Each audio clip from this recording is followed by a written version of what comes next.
مصطفى مصطفى منبع للصفا، سيد الأنبياء مشعل في الوفاء، كان في عطفه لليتامى دفاع.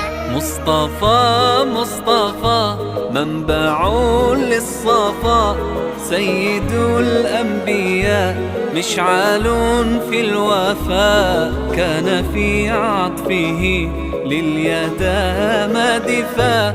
حن قلبي له فاض شوقا إليه، ليس أرجو سوى شربة من يديه. الصلاة عليه والسلام عليه، للسماء ارتقى فأتى بالنقاء، وغدا وجهه نيرا